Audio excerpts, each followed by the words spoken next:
Okay, welcome back. Now we're going to start looking at some examples. So here's a question that says simplify, and it's given us the square root of negative 36. Well, if we think about this for a minute, oh my goodness, my focus has gone way off. Let's try again. There we go. If we think about this, I think we can all agree that the square root of 36 is the same as 36 times negative 1. And if we think about that, we can have the square root of 36 times the square root of negative 1. And the square root of 36 is 6, and the square root of negative 1 is I. And so our answer will be 6I. And yep, that's a number. What number is it? The square root of negative 36. That's what it is. Let's take a look at the next one. Square root of negative 18. Well, I think we can all agree that that would be 9 times negative 1 times 2. Now, I put them in a different order this time. I'm not sure why. I wasn't really thinking. But it's perfectly fine. The 9 is going to come out as a 3. The square root negative 1 is going to be an I. And we're going to be left with a root 2 underneath. Now, we can write it like that. Or it could be written as 3 root 2 I. Both are fine. You want to make sure that that I doesn't go underneath that square root, though. If that I was to go underneath that square root, that would mean something different. It would be this. If it was root 2I, then this would be square root 2 square root negative 1. And that's not what we meant. We meant square root 2 times I. So notice I put that little downward tail on that radical so that you know where it's done. Okay, so over here, let's see if we can't speed this up a little bit. This is negative 12, so that'll be negative 4 times 3, so that'll be 2I. The 4 came out as a 2, the negative 1 came out as an I, root 3. 48 will be 16 times 3, so it's negative 16 times 3, so it'll be negative 4 root 3. Ooh. That was a big lie.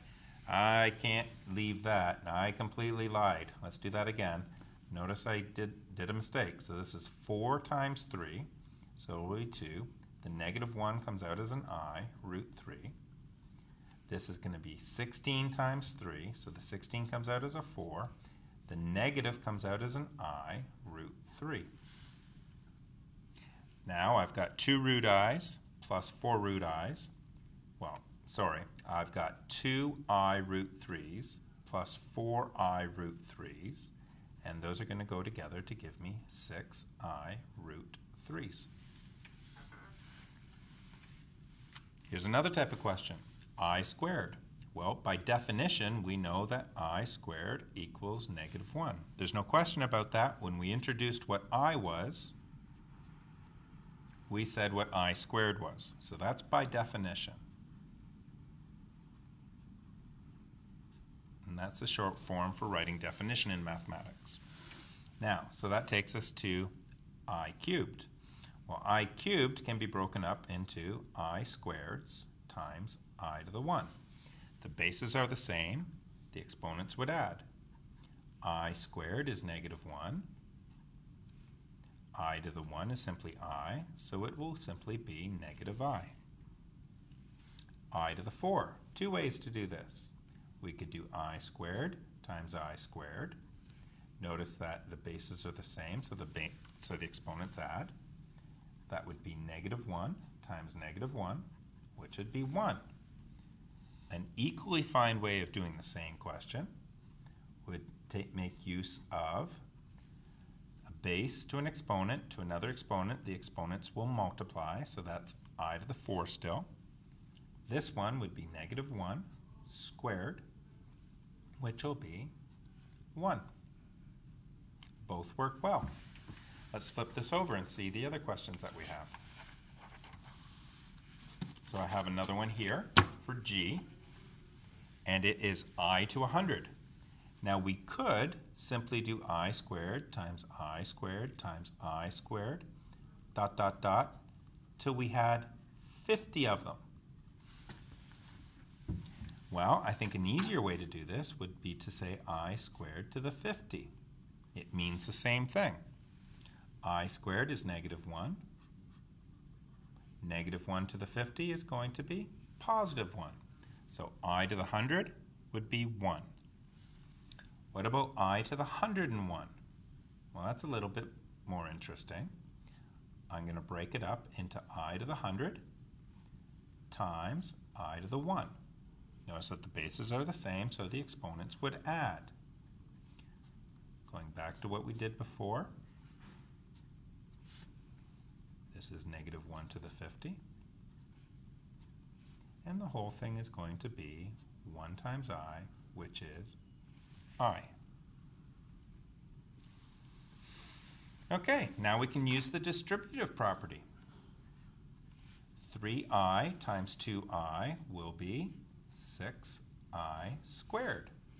3 times 7 will be 27i.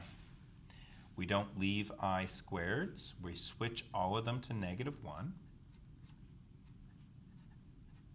But we leave I as it is. We don't want to write it as root -1. So the answer will be -6 plus 27i, or 27i minus 6. Your choice. Looking down at J, so I have this whole thing being squared. So in fact, in my mind, I'm thinking this. I don't think I would write this ever again. So I know that the 5s are going to be squared, so it's going to be 25. I know the i's are going to be squared, and I know the root 3's are going to be squared, which is going to be 25 times -1 times 3, -75. Okay, over here, got some work to do.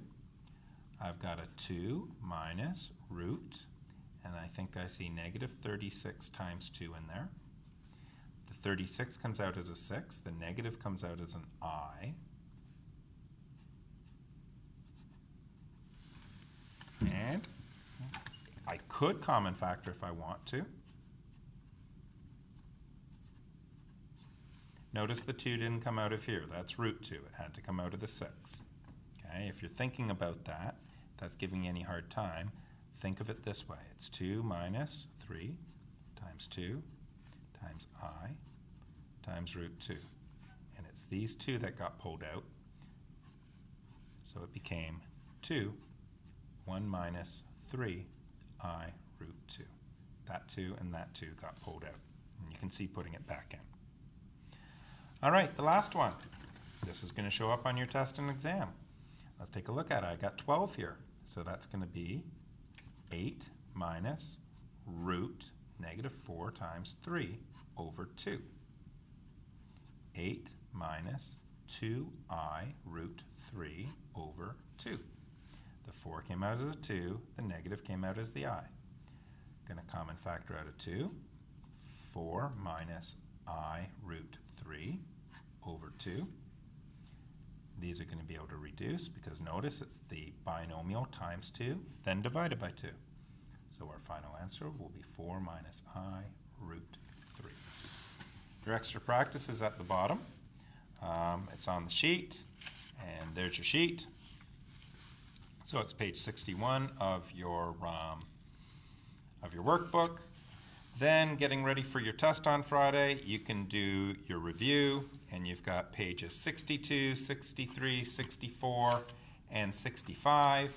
And your test is on Friday, and I look forward to seeing you all then, and we will talk to you shortly. All right, guys. See you soon.